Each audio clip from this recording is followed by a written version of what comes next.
கிறிஸ்துவுக்குள் அன்பானவர்களே, உங்களை இயேசுவின் நாமத்தில் நான் வாழ்த்துகிறேன். இந்த நாளில் ஒரு விசேஷத்த ஒரு வார்த்தை என்ன அப்படின்னா, ஒரு வித்தியாசமான ஒரு செய்தியை நாம் கேட்க போகிறோம். என்ன அப்படின்னா, ஒன்று ஒன்றும் ஒன்றுன்னு சொல்ல போகிறேன். ஒன்று ஒன்றும் ரெண்டு தானே, 1+1 2. ஆனால் இந்த கணக்கு இது புது கணக்கு. இந்த புது கணக்கில் ஒன்று ஒன்றும் ஒன்று. இந்த ஒன்றும் ஒன்றும் யார் அப்படின்னு சொன்னால் கணவனும் மனைவியும் தான். ஹல்லேலூயா. தேவன் ஒரு பெண்ணையும் ஆணையும் அவர் ஒன்று சேர்க்கும் போது, ஒரு ஏற்ற துணையை அவர் ஒன்று சேர்க்கும் போது அவர் சொல்றாரு, கணவனும் மனைவியும் ஒரே சரீரம் அப்படின்னு சொல்றாரு. அப்போ அவங்க என்னன்னா, இருவரா இருந்தவர்கள் ஒரே சரீரம் அப்படின்றதுக்கு அர்த்தம் என்ன இன்றைக்கு பார்ப்போமா? அப்ப 2 1 தானே. அவரே சொல்றார், 2 பேரு, ஆனா நீங்க ஒரே சரீரம். அப்போ ஒரே சரீரத்துக்கு ஒரே இருதயம் தான் இருக்கணும், ஒரே மூளை தான் இருக்கணும், இல்லையா? அப்ப 2 கண் இருக்கும், ஒரு சரீரத்துக்கு 2 கை 2 காலு, இல்லைங்களா? அப்போ ஹார்ட் ஒன்று தான், மூளை ஒன்று தான், நுரையீரல் ஒன்று தான். சரீரத்தில், நம்ம சரீரத்தில் என்ன இருக்கோ அதுதான். அப்போ இருவரும் ஒன்று. அப்போ 2 பேரும் எங்கேயோ இருந்தாங்க. இன்னும் சொல்லப்போனால் ஒருத்தர் முகத்தை பார்த்துருக்கவே, சிலர்லாம் பார்த்துருக்கவே மாட்டாங்க. திருமணம் அப்படின்ற அந்த டைம் வரும்போது அந்த மாப்பிள்ளை பையன் பொண்ணை பார்க்குற அந்த நாள் தான் பார்த்துருப்பாங்க. அவங்க வயசில் ஒரு 25 வருஷம் இவங்க வாழ்ந்து, 25 26 27, அதுக்கப்புறம் அவங்களோட வாழ்க்கையில் ஒருவர் சந்திக்கிறாங்க. எங்கேயோ இருந்த 2 பேர் அந்த திருமணம் காலையில் ஆகுது. எனக்கு ரொம்ப ஆச்சரியமாக இருக்கும். எப்படி, நான் அதுக்கு திருமணத்துக்கு முன்னாடி நான் ஆச்சரியப்படுவேன். எப்படி காலையில் ஒருத்தவங்க தாலி கட்டிட்டாங்கன்னு உடனே அப்படியே அவங்களுக்கு சொந்தமாயிருவாங்களா அப்படின்னு நான் நினச்சி பார்ப்பேன். உண்மை அதுதான். தேவன் சொல்றது ஒரே சரீரம். அந்த திருமணம் எங்கேயோ இருக்கிற 2 பேர் அந்த திருமணம் அப்படின்றத முடிந்த உடனே அவங்க ஒரே சரீரமாய் மாறுகிறார்கள். அப்போது 2 பேருக்கும் ஒரே எண்ணம் தான் இருக்கணும், ஒரே சிந்தனை தான் இருக்கணும், ஒரே நினைவு தான் இருக்கணும். இது ரொம்ப கஷ்டம் இல்லை சொல்லுங்க? ரொம்ப ரொம்ப கஷ்டம். இப்போது ஒரே நினைவு அப்படின்னா, ஏன்னா ஒரே சரீரம்னா ஒரு காற்று தான். இந்த இதயம் ஒன்று நினைக்காத, அந்த 2 இதயம் இருந்தால் தான் இந்த இதயம் அதை வேண்டான்னா இந்த இதயம் ஆமான்னு சொல்லும். மூளை அதை நினச்சதுன்னா இந்த மூளை வேண்டான்னு சொல்லும். அப்போது 2 பேரும் ஒரே இதை நினைக்கணும்னு சொன்னால் என்ன அர்த்தம் அப்படின்னு சொன்னால், கணவனும் மனைவியும் ஒருமனப்பட்டு ஐக்கியமாய் ஒருவருக்கொருவர் விட்டு கொடுத்து ஒருவர் மேல் ஒருவர் அன்பு செலுத்தி அவர்கள் இருவர் அல்ல ஒருவராய் அவர்கள் இணை பிரியாமல் வாழ வேண்டும். இந்த ஒரு ஃபார்முலா தெரியாமல் இன்னைக்கு எத்தனை டைவர்ஸ் நடக்குது பார்த்தீங்களா? உண்மையிலேயே மிக மிக வருத்தமான ஒரு காரியம். ஒரே சரீரம், ஒரே சிந்தனை தான். எங்கள் பாஸ்டர் சொல்லுவார், ஒரு பாஸ்டர் சொன்னார், அவர் எதனாலும் ஒன்று நினச்சிட்டு போவாராம், ஒரு முடிவு எடுப்பாராம். அதை போய் அவங்க மனைவிட்ட பேசும்போது சொல்லுவாங்களாம், நானும் இதை தாங்க நினச்சேன்னு சொல்லுவாங்களாம். இதுதான் ஒரே இதயம். ஏன்னா 2 பேரும் ஊழியத்தில் இருக்கலாம், எல்லாரும் அப்படி இருப்பாங்கன்னு சொல்ல முடியாது. ஆனாலும் சிலர் நிறையா பெண்கள் விட்டு கொடுப்பாங்க, ரொம்ப ரேராக ஆண்கள் விட்டு கொடுப்பாங்க. அதுக்குன்னு ஆண்கள் விட்டு கொடுக்காம இருக்க மாட்டாங்கன்னு சொல்ல முடியாது. சில பெண்கள் அந்த மாதிரி அமைஞ்சிட்டாங்கன்னா ஆண்களும் விட்டு கொடுத்துட்டு போவாங்க. அதில் தப்பு இல்லை. ஏன்னா குடும்ப வாழ்க்கை வந்துருச்சு, இனி நீ வேறு நான் வேறு அல்ல. உனக்கு ஒரு இதயம், எனக்கு ஒரு இதயம், அப்படி இல்லை. இருவரும் ஒரே. ஆண்டவர் சொல்றாரு, உன் மனைவிய புருஷனானவன் தன் சொந்த சரீரத்தை போல நேசிக்கணுமா. இது கர்த்தர் சொன்ன வார்த்தை. சொந்த சரீரத்தை போல நேசிக்கணுமா. உங்க வயிறு வலிச்சா நீங்க எப்படி துடிப்பீங்க, அது மாதிரி உங்க மனைவிக்கு வயிறு வலிச்சா துடிக்கணும். உங்கள் கையில் அடிபட்டா நீங்கள் எவ்வளவு கண்ணீர் விடுவீங்க. அது மாதிரி உங்கள் மனைவி கையில் அடிபட்டா, இல்லை உங்கள் மனைவி கை வலிச்சதுன்னா, உங்கள் மனைவி கை வலிக்கிறதுனால வேலை செய்ய முடியலை அப்படின்னு சொன்னால், நீங்கள் உங்கள் கையில் அடிபட்டு வலிக்கிறது மாதிரி உங்களுக்கு இருக்கணும். முடியுமா? உண்மையான அன்பு இருக்கிறவங்க இருப்பாங்க. ஒரே சரீரம்னு நினைக்கிறவங்க இருப்பாங்க. அது மாதிரி பெண்களும் அப்படித்தான்.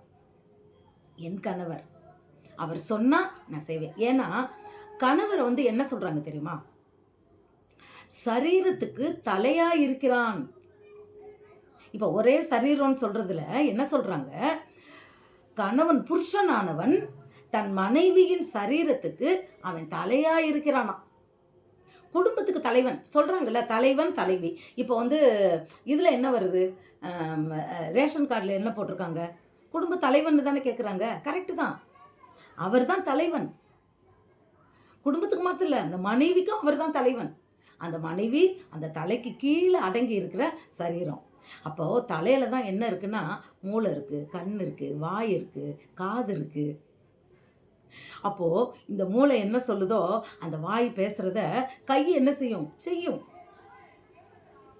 அந்த மூளை என்ன, வாய் என்ன சொல்லுதோ, கட்டளை இடுதோ கை சொல்லும். அது மாதிரி மூளை இங்கே போ அப்படின்னா கால் நடக்கும். கால் குத்திருச்சு, நம்ம போய்கிட்டே இருக்கோம், காலில் ஒரு முள்ளு குத்திருச்சு. அப்போ மூளைக்கு தெரியும், உடனே அது கட்டளை இடுது. கையை என்ன பண்ணுது? அதை எடுத்து விடு.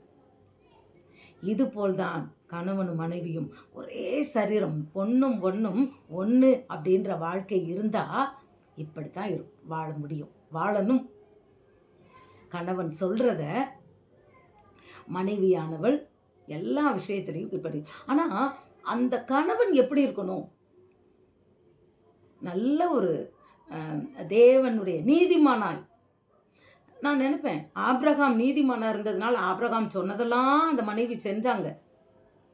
அதை சொல்லுவார் எங்கள் பாஸ்டர். பார்த்தீங்களா, அவங்க தேவதூதனை பார்த்த உடனே அந்த அம்மா போய் நீ போ 3 படி மாவு எடுத்து பிசைஞ்சு சப்பாத்தி சுடுன்னு சொல்கிறாரு. அவங்க மாவு எடுத்து பிசைஞ்சு அப்பம் சுட்டு கொண்டு வராங்க. பெரிய வேலைக்காரவங்க இருக்கிறாங்க. ஆனாலும் இவங்கள சொல்கிறாரு அவர், நீ போய் செய், ஆடு அடித்து இந்த கண்ணுக்குட்டி அடித்து சமைச்சு கொண்டு வான்னு. அந்த அம்மா 3 படி மாவு எடுத்து பிசைஞ்சு உடனே செய்தான். அப்போ சொல்கிறாரு, இப்போ உங்கள் வீட்டுக்காரனாலும் விருந்தாளி வந்துட்டு உங்கள் வீட்டுக்காரர் சமைக்க சொன்னால் நீங்கள் சமைப்பீங்களா? இதுதான் ஒரு மனம். அதெல்லாம் முடியாது, ஹோட்டலில் வாங்கி போடுங்க. இன்னைக்கு சொந்தமே அப்படித்தான் இருக்குது. சொந்தக்காரவங்க யாருனாலும் வீட்டுக்குள்ளே வந்துட்டாங்கன்னா அந்த பெண்ணு எனக்கு முடியும், உன் வீட்டுக்காரவங்க யாரோ எனக்கு தெரியாது, ஹோட்டலில் வாங்கி போட்டு அனுப்பிச்சிரு. உன் ஃப்ரெண்டு வந்தானா சாப்பாடு போடணுமா, ஹோட்டலில் வாங்கி போட்டு அனுப்பிச்சிரு, என்ன டிஸ்டர்ப் பண்ணாத. அப்போ எப்படி ஒரே சரீரம்னு சொல்ல முடியும்? இன்றைக்கு வேதத்தை அறியாதவர்கள் இன்னைக்கு தேவனுடைய சத்தியத்தை ஒன்றுன்னது போல புருஷனானவன் தன் மனைவிக்கு தலையாக இருக்கிறான், மனைவியானவள் தன் புருஷனுக்கு கர்த்தருக்குள் கீழ்ப்படிவது போல எல்லா காரியத்திலையும் அந்த காலத்து பழைய சினிமாலாம் பார்த்தீங்கன்னா ஆச்சரியமாக இருக்கும், இப்படியெல்லாம் அந்த மனைவி இருந்திருக்கிறாங்களே அப்படின்னு சொல்லிட்டு. ஏன்னா அதுதான் கற்பு. ஆண்டவர் சொல்கிறாரு, உன் புருஷன் அதாவது ரட்சிக்கப்படாத புருஷனாக இருந்தால் மனைவியானவள் தன் கற்புள்ள நடவடிக்கையினால் தன் புருஷனை ஆதாயப்படுத்தி கொள்ள கடவுள். கற்பு அப்படின்றத அந்த காலத்தில் எப்படி வகையறுத்திருக்கிறாங்கன்னா, கணவனுக்கு 100க்கு 100 கீழ்ப்படியணும், எல்லாவற்றிலும் கர்த்தருக்குள் கீழ்ப்படியணும். அப்படி இருந்தோடனே அந்த புருஷங்க வந்து மாறிடுவாங்க. என்னடா இவ்வளோ நம்ம மனைவி அன்பாக இருக்கா, நம்மளை ஒரு வார்த்தை பேச மாட்டேன்றா, இப்படியெல்லாம் பண்ணுறா, அப்புறம் சர்ச்சுக்கு வாங்கப்பானா வந்துடுவாங்க.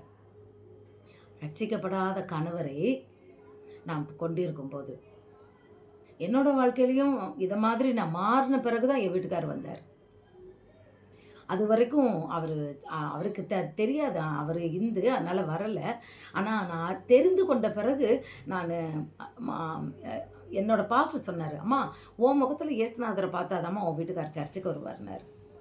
அதனால் நான் வந்து அந்த அன்பையும் கீழ்ப்படுதலையும் 100க்கு 100 நான் காட்ட ஆரம்பித்து சீக்கிரமாகவே அவர் ஆலயத்துக்கு வர ஆரம்பித்தார், ஆண்டவரை ஏற்றுக்கொண்டார். அப்போது நான் நினைப்பேன், பைபிள் படிக்கும்போது சொந்த சரீரமாக நினைக்கணும்னு போட்டிருக்கேன், இதை யார் போய் இவருக்கு காட்டுவா, இவர் பைபிள் படிப்பாரா, இவர் என்னைக்கு போய் படிக்க போகிறாருன்னு. ஆனால் கர்த்தர் அவரை படிக்க வைத்தார். அல்லேலூயா. அன்னைக்கு அவரே சொன்னார் படிச்சுட்டு, இப்படி வேதத்தில் எழுதி இருக்கிறதே அப்படின்னு சொல்லிட்டு. நிச்சயமாக பிரியமானவர்களே, இன்றைக்கும் கர்த்தருடைய சித்தப்படி நாம் கணவனும் மனைவியும் ரெண்டல்ல, ஒரே சரீரம், ஒன்றும் ஒன்றும் ஒன்று தான். நிறைய கஷ்டம் இருக்கும், நான் இல்லைன்னு சொல்லலை. ஆனால் கொஞ்சம் கொஞ்சமாய் நம்மை மாற்றிக்கொண்டு ஒருவரை ஒருவர் புரிந்து கொண்டு டோட்டலாக அதுதான் சரண்டர் ஆயிடணும். 2 பேருமே சரண்டர் ஆயிடணும். ஆனால் ஒன்று சொல்லட்டுமா, நீங்கள் ஒரு போலி நடிப்பு உங்களோட குடும்பத்தில் நடிக்காதீங்க. ஒரு கணவனும் மனைவியும் ரொம்ப கீழ்ப்படுகிற மாதிரி, ரொம்ப அன்பு செலுத்துகிற மாதிரி, ஒருவர் ஒரு ஒரு விதமான ஒரு ஆக்டு அந்த மாதிரி இருக்கக்கூடாது. உண்மையிலே டிரான்ஸ்பரண்ட் உள்ள ஒரு வாழ்க்கை வாழும்போது தான் அந்த அந்த வாழ்க்கை நிலைக்கும். அதுதான் உண்மையான ஒரு அன்பு. இல்லை கொஞ்ச காலத்துக்கு அப்புறம் அந்த அன்பு போலின்னு தெரியும் போது 2 பேத்துக்குள்ள பிரிவினை வர்றதுக்கு இது ஒரு காரணம் தான். அதனால உண்மையா, ஏன்னா கடவுள் நமக்கு கொடுத்துட்டாரு, இதுதான் நம்ம புருஷன், வேற வழி இல்லை. அது மாதிரி ஒருவேளை கொஞ்சம் சரியில்லாத மனைவி வந்தாலும் புருஷனானவன் சரி, நமக்கு கர்த்தர் கொடுத்த ஈவு இவ தான், இவளை கொண்டு தான் நம்ம காலம் தள்ளணும், கர்த்தருக்கு பயந்து நம்ம இவளோட நம்ம சந்தோஷமா சமாதானமாக வாழ்வோன்னு சொல்லி அப்படி ஒரே மனதால் கொஞ்சம்தான் கணவன் மாருங்க உங்கள் மனைவிக்கு விட்டு கொடுத்து தான் பாருங்களேன். எல்லாத்துலேயும் நான் தான் நிற்காதீங்க. அப்படி ஆண்டவர்லாம் சொல்லலை. ஆபிரகாமை பார்த்து என்ன சொன்னார்? அவள் சொல்கிறா, அவள் தான் வேலைக்காரியை கொடுத்து நீ இந்த குழந்தைய பெற்றுக்கோன்னு சொன்னா, அவன்கிட்ட பெற்றுக்கோ, எனக்கு குழந்தை பிறக்கலை, நமக்கு இந்த வேலைக்காரிகிட்ட கொடுக்குறேன், குழந்தைய பெற்றுக்கோன்னு. கடைசியில் அந்த பிள்ளை இவளுக்கு குழந்தை பிறந்த பிறகு என்ன சொன்னா, ஏய் அவளை ஆகாரம் நீ வெளியே தள்ளுன்றான். இவருக்கு மனசு ரொம்ப கஷ்டமாக இருக்குது. ஏன் பிள்ளை முதல்ல பிறந்த பிள்ளை இவ வெளியே போச்சா, ஆண்டவர்கிட்ட போய் கேட்குறாரு, என்ன ஆண்டவரே அவ என் மனைவி, இந்த குழந்தைய அவர் சொல்றாரு, உன் மனைவி சொன்னபடி செய். இதை நான் படித்த அன்னைக்கு ரொம்ப ஷாக்கானேன். ஆண்டவரே சொல்றாரு, உன் மனைவி சொல்றபடி நீ செய். இன்னைக்கு அநேக குடும்பங்களில் ஒரு நல்ல ஒரு விஷயங்கள் சொல்லும்போது அதை கணவர்கள் காது கொடுத்தே கேட்கறது இல்லை. அப்புறம் பின்னால் விளைவு வந்துடும் பார்த்தீங்களா. அதுக்கப்புறம் ஐயோ நான் மடத்தனம் பண்ணிட்டேன், அன்றைக்கே நான் சொன்னதை கேட்கணும். இது 90% ஆம்பளைங்க சொல்கிற வார்த்தை தான் இது. அதனால் இப்போது நம்ம 2 பேர் ஒன்றுன்னு சொல்லி சொன்னால், அப்போ ஒருத்தவங்க சொல்கிறத ஒருத்தவங்க ஏற்றுக்கணும்ல, அவங்க சொல்கிறதுக்கு நம்ம ஏற்றுக்கணும்ல. சில காரியங்களில் சில ஆலோசனைகள், மனைவின்றவ ஒரு மந்திரி மாதிரி, புருஷன் ராஜா அப்படின்னு சொன்னால் மனைவி தான் மந்திரி. ராஜாவுக்கு ஒன்றும் தெரியாட்டாலும் மந்திரியை வச்சு ராஜா அருமையாக வருவார். அதுதான் புத்தி உள்ள ஸ்திரீ வீட்டை கட்டுறது. சில குடும்பத்தில் பார்த்தீங்கன்னா புருஷனுக்கு எதுவுமே இயலாது, ஆனால் அந்த குடும்பத்தில் வந்த மனைவி இருக்காளே அபிகாயில போல, அவன் பாரு எவ்வளோ மோசமானவன் அவளுடைய புருஷன். ஆனால் அவன் அப்படி தாவீதனோட கோபத்தை தணித்து அந்த வரப்போகிற ஆபத்துலேருந்து அந்த போர்லேருந்து அந்த சண்டையிலேருந்து நிறுத்தி குடும்பத்தை காப்பாற்றினான். அவள் தான் புத்தி உள்ள ஸ்திரீ. அப்படித்தான் சில குடும்பத்தில் ஆண்கள் கொஞ்சம் ஒரு சுதாரிப்பு இல்லாமல் இருப்பாங்க, ஆனாலும் பெண்கள் குடும்பத்தை அழகாக நடத்திட்டு போவாங்க. இதுதான் 2 ஒன்று தான், ஒன்று தான். இவன் இப்படி இருக்கிறானே அப்படின்னு நினச்செல்லாம் வருத்தப்படுறதில்ல. ஆம்பளைக்கு மாதிரி நின்று குடும்ப காரியங்களை செய்கிறது, குடும்பத்தில் வேலை செய்கிறது, பிள்ளைங்களை பார்க்குறது, சொந்தக்காரங்களை பார்க்குறது, அந்த குடும்பத்தை நடத்துகிற அந்த விதம், அதுதான் புத்தி உள்ள ஸ்திரீ. அதுக்காக அவங்கள ஒன்றும் பண்ண, அது கடவுள் அமைச்ச படைப்பு, அவ்வளோதான். இவங்க தான் இவங்களுக்குன்னு அவங்க அழகாக வண்டி ஓட்டிக்கிட்டு இருக்காங்க, அவங்க குடும்ப வாழ்க்கையை ஓட்டுறாங்க. ஒன்று தான். இதில் ஆண் என்றும் இல்லை, பெண் என்றும் இல்லை. ஹல்லேலூயா. கர்த்தர் ஆணுக்காக பெண்ணை உருவாக்கினாலும் அவன் தனியாக இருக்கான்னு சொல்லி தானே ஒரு துணையை கொடுத்தாரு. துணை என்பது என்ன? காலம் முழுக்க வர்றதான், மரண பரியந்த கூட இருக்கிறதான் துணை. எப்படி நம்மளோட நிழல் நம்ம பக்கத்தில் நிற்கிறோ அதுதான் துணை. கணவனுக்கு மனைவி நிழல், மனைவிக்கு கணவன் நிழல். இதை எப்போ உணர்றாங்கன்னா, ஒரு 40 வருஷம் 50 வருஷம் வாழ்ந்துட்டு அந்த கடைசியில் பிள்ளைங்களாம் விட்டுட்டு போயிடுறாங்க, பேர பிள்ளைங்களாம் அவங்களாம் வளர்ந்து கல்யாணம் முடிச்சுட்டு போனவொடனே இதுங்க 2 தனிமையாக இருக்கும்போது தான் ஒன்று நிழல்னு நினைக்குது. இல்லை, நாம் திருமணம் முடித்த நாளில் இருந்தே இந்த சொர்க்கமான வாழ்க்கையை நாம் வாழ்வோமா? சந்தோஷமான வாழ்க்கை அப்படி வாழ்ந்து பாருங்களேன். அந்த வாழ்க்கை அவ்வளோ ஒரு சமாதானம் நிறைந்த வாழ்க்கையாக இருக்கும். போட்டி, பொறாமை, மாட்டை, சண்டை, கோபம் இருக்கட்டும்.